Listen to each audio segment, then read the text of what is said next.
Hey everyone, start करते हैं class 9 का chapter number 9 areas of parallelogram and triangles. इसका एग्जाम्पल नंबर फर्स्ट में क्या है? In given figure A B C D क्या है? पैरेललोग्राम है।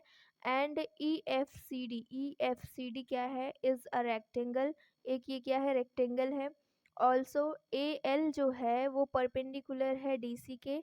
और आपको प्रूफ करना है, फर्स्ट जो प्रूफ करना है, area of A B C D वो बराबर है area of E F C D के। ठीक है। और सेकेंड जो करना है, area of A B C D is equal to D C into A L. ये आपको क्या करना है? प्रूफ करना है। तो सबसे पहले हम गिवन में लिखते हैं, गिवन में क्या दिया हुआ है।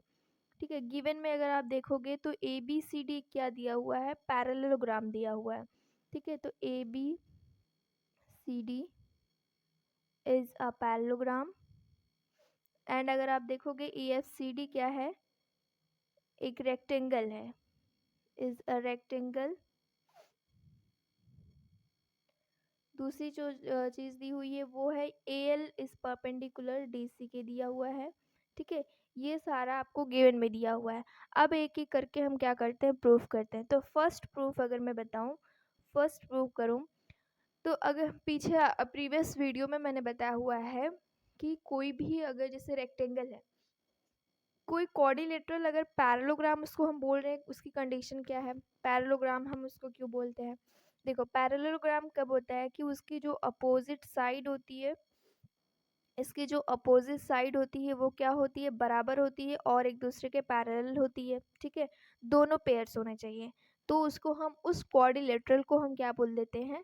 पैरेललोग्राम बोल देते हैं। तो यहाँ पे ए और बी सी डी एक तो पैरेललोग्राम दिया हुआ है। ठीक है, और हमें क्या दिया हुआ? E F C D is a rectangle. E F C D क्या है? रेक्टेंगल है। तो प्रीवियस में मैंने बताया हुआ है कि प्रीवियस वीडियोस में कि जो E F C D is a rectangle है, मतलब वो भी एक क्या है? पैरेललोग्राम है। ठीक है, रेक्टेंगल भी क्या है? एक पैरेललोग्राम है। उसकी भी उसमें कंडीशन क्या होती है? देखो, ये इसकी जो अपोजिट साइड होती है वो बराबर होती है और जो पैरेलल होती है। ठीक है, उसकी अपोजिट साइड पैरेलल भी होती है। तो यहाँ से ये पता चल गया कि ई एफ सी डी क्या है? वो भी जो रेक्टेंगल है वो भी क्या है? एक पैरेललोग्राम है। ठीक है, तो अगर आपको दो पैरेललोग्राम दिए हुए हैं ऑन द सेम बेस और between the same parallel lines, तो हमने अभी जस्ट पीछे में पढ़ा प्रीवियस वीडियो में कि अगर ऐसा दिया हुआ है, अगर दो पैरेललोग्राम दिए हुए हैं सेम बेस पे और between the same parallel lines, तो उनका जो एरिया होता है वो क्या होता है? इक्वल होता है। तो मैं ये फिगर को क्या करती हूँ? तोड़ के थोड़ा बनाती हूँ। देखो, फिगर को कैसे बनाऊँ? सिर्फ ये जो है ना, ये टर्म भूल जाओ आप। देखो, ये जो सी डी है ना, C D, A B C D एक पैरेललोग्राम था और ई एफ सी डी एक रेक्टेंगल था। तो बस मैं इतना ही बना रही हूँ ये डायग्राम में। देखो, ये मैंने बनाया,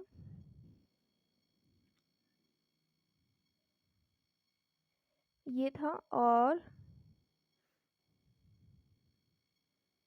ठीक है, ये आपको डायग्राम दिया हुआ है। तो ई एफ और यहाँ पे ए और ये बी, ये सी और ए डी। ठीक है, तो अगर आप ध्यान से देखोगे तो ये वाला जो है, मैं डार्क जो कर रही हूँ, ठीक है, ये जो मैं डार्क कर रही हूँ ये क्या है? पैरेललोग्राम था, ए बी सी डी। ठीक है, ये एक पैरेललोग्राम था।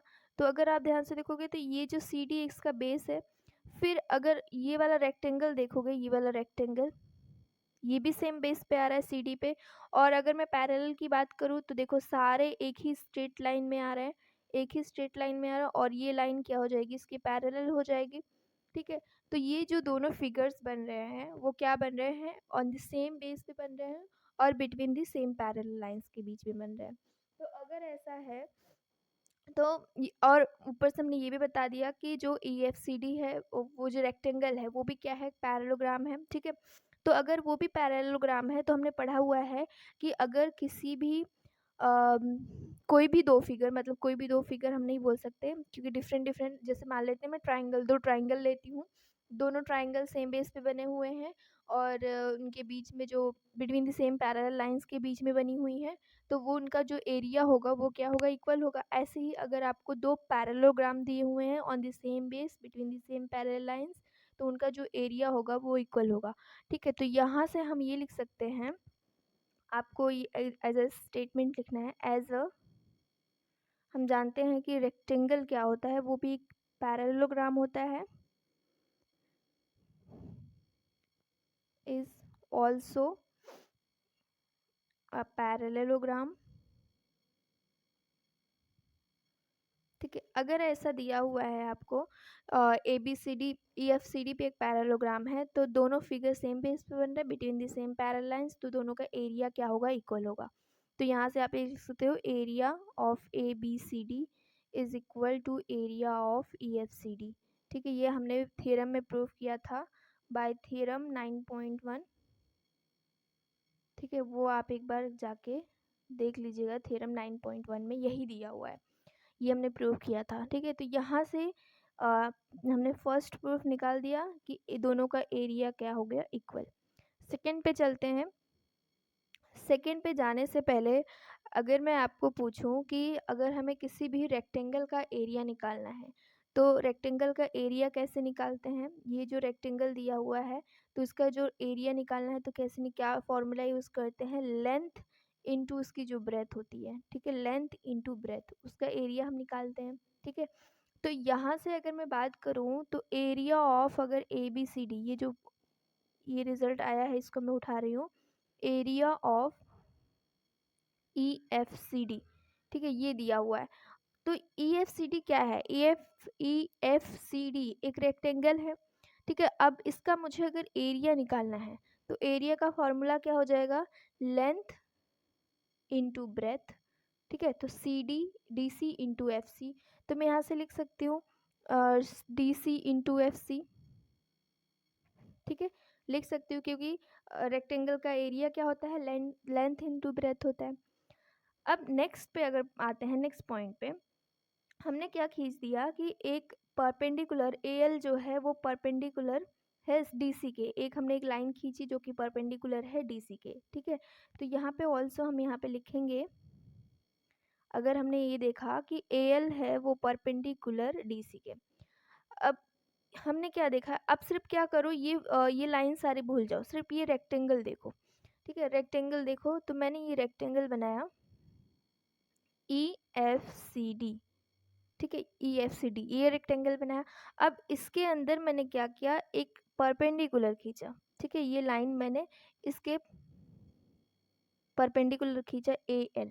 ठीक है, तो ये 90 डिग्री बनाएगा, परपेंडिकुलर है तो 90 डिग्री बनाएगा।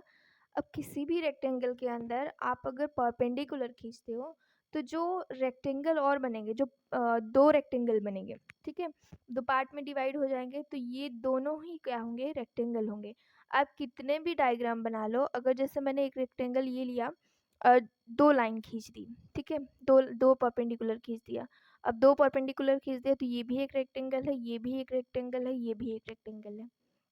ठीक है, तो यहाँ से अगर मैं किसी भी रेक्टेंगल के अंदर कोई भी स्ट्रेट लाइन परपेंडिकुलर लाइन खींचती हूँ, तो जो और भी डायग्राम बनेंगे, टूटेंगे ना डायग्राम, क्योंकि पार्ट में डिवाइड होंगे, तो जो डायग्राम बनेंगे वो भी क्या होंगे, रेक्टेंगल ही होंगे। ठीक है, तो यहाँ से मैं अगर मैं बात करूँ, देखो ई एफ सी डी मैंने, ये रेक्टेंगल था, इसके ऊपर मैंने एक परपेंडिकुलर खींचा, तो ये जो दो डायग्राम बन रहे हैं, ये वाला, ये लाइन भूल जाओ, ये वाला और ये वाला, ये भी क्या होगा, एक दो रेक्टेंगल बन जाएंगे। ठीक है, तो यहाँ से आप ये भी लिख सकते हो, देयरफॉर यहाँ से आप ये लिख सकते हो कि जो ए एल सी एफ है वो भी क्या होगा, A L C F is also rectangle होगा।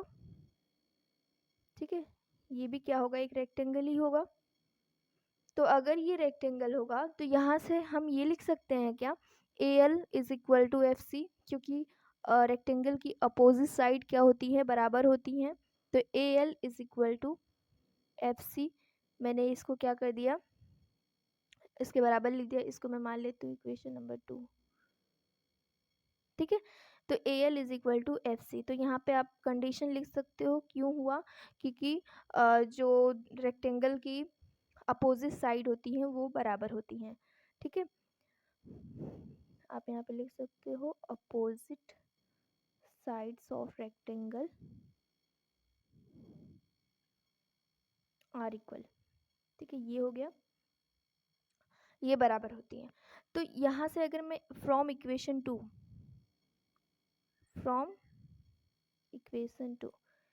ये जो आया है ना area of A B C D, यहाँ पे statement area of A B C D is equal to D C into F C.